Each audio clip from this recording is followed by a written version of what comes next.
أعوذ بالله من الشيطان الرجيم. بسم الله الرحمن الرحيم. الحاقة ما الحاقة وما أدراك ما الحاقة كذبت ثمود وعاد بالقارعة فأما ثمود فأهلكوا بالطاغية وأما عاد فأهلكوا بريح صرصر عاتية سخرها عليهم 7 ليال و8 أيام حسوما فترى القوم فيها صرعى كأنهم أعجاز نخل خاوية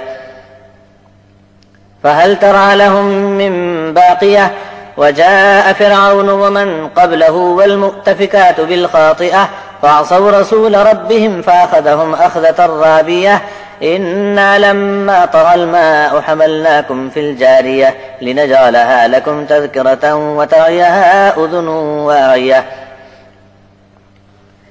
فإذا نفخ في الصور نفخة واحدة وحملت الأرض والجبال فدكتا دكة واحدة فيومئذ وقعت الواقعة وانشقت السماء فهي يومئذ واهية والملك على أرجائها ويحمل عرش ربك فوقهم يومئذ 8 يومئذ تعرضون لا تخفى منكم خافية فأما من أوتي كتابه بيمينه فيقول هاؤم اقرءوا كتابيه إني ظننت أني ملاق حسابيه فهو في عيشة راضية في جنة عالية قطوفها دانية كلوا واشربوا هنيئا بما أسلفتم في الأيام الخالية وأما من أوتي كتابه بشماله فيقول يا ليتني لم أوت كتابيه ولم أدر ما حسابيه يا ليتها كانت القاضية ما أغنى عني ماليه هلك عني سلطانيه خذوه فغلوه ثم الجحيم صلوه ثم في سلسلة ذرعها 70 ذراعا فاسلكوه إنه كان لا يؤمن بالله العظيم ولا يحض على طعام المسكين فليس له اليوم هاهنا حميم ولا طعام إلا من غسلين لا يأكله إلا الخاطئون. آغاز کرتا ہوں اللہ کا نام لے کر جو نہایت مہربان ہے بے حد رحیم ہے. سچ سچ آنے والی کیا کچھ ہے وہ آنے والی اور تم کو کچھ معلوم ہے کہ وہ سچ سچ آنے والی کیا ہے. سمود اور عاد نے کھڑکھڑانے والی کو جھٹلایا تھا. سمود والے تو سخت ہیبت ناک چیخ سے ہلاک کر ڈالے گئے اور جو عاد والے تھے وہ بہت تیز گرج والی آندھی سے ہلاک کیے گئے. اللہ نے 7 راتیں اور 8 دن تک آندھی کو ان پر لگاتار مسلط رکھ کر جڑ سے اکھاڑ ڈالا. اس قوم کو اگر تم دیکھتے تو معلوم ہوتا کہ پوری قوم ڈھا دی گئی جیسے کھجور کی کھوکھلی ڈالیاں جھڑ کر گر پڑی ہوں. کہ تم کو اس قوم کا بچا ہوا کوئی آدمی کبھی دکھائی پڑا؟ فرعون بھی آیا اور آ کر چلا گیا. اس کے پہلے بھی بہت سی آبادیوں کو الٹا کر ہلاک کر دیا گیا جو سب کے سب خطا کار تھے. ان سب نے اپنے رسولوں کی نافرمانی کی پھر تو اللہ نے ان سب کو ایسا جکڑا اور پکڑا کہ ان کا دم نکل گیا. جب پانی ابلنے لگا تھا تو ہم نے تم کو بہتی کشتی میں سوار کر لیا تھا. ہم نے اس کشتی کو تمہارے لیے یادگار بنایا تاکہ یاد رکھنے والے کان اسے یاد رکھیں.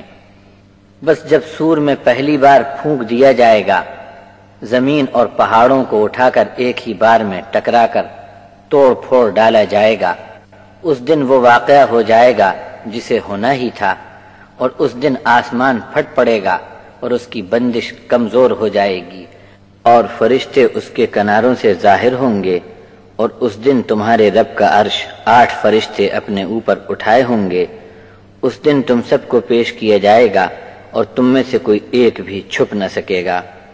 جس کو اس کا نامہ عمل سیدھے ہاتھ میں دیا گیا تو وہ خوش ہو کر دوسروں سے کہتا ہوگا کہ یہ لو میرا نامہ عمل دیکھو پڑھو.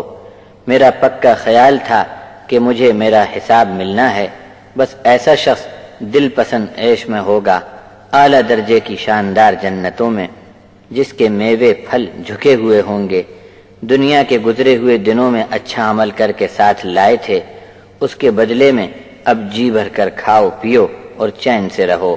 اور جس کا نامہ عمل اس کے بائیں ہاتھ میں دیا گیا تو فوراً چیخ اٹھے گا کہ ہائے میری کمبختی، کاش میرا نامہ اعمال مجھے نہ ملتا اور مجھے خود بھی پتہ نہ ہوتا کہ میرا حساب کہاں ہے کیا ہے۔ کاش وہ فیصلہ کرنے والی موت ہی میرا خاتمہ کر ڈالتی۔ میرا مال بھی میرے کچھ کام نہ آیا، میری بادشاہی اور میری حکومت سب برباد ہو گئی۔ اسے جکڑ لو، پھر اس کے گلے میں طوق ڈال دو، پھر اسے جہنم کے بیچ لے جا کر جھونک دو، پھر اسے ایسی زنجیر میں باندھ کر گھسیٹتے ہی رہو جس کی لمبان 70 گز ہوگی۔ یہ سزا ہے اس کی کہ عظمت والے اللہ پر اس کا ایمان نہیں تھا اور مسکین محتاج کو کھانا کھلانے کی ترغیب بھی نہیں دیتا تھا۔ سو یہاں آج اس کا کوئی دوست باقی نہ رہا اور اس کو زخموں کے دھون کا کھانا دیا جائے گا جس کو ایسے گناہگاروں کے سوا کوئی نہیں کھائے گا۔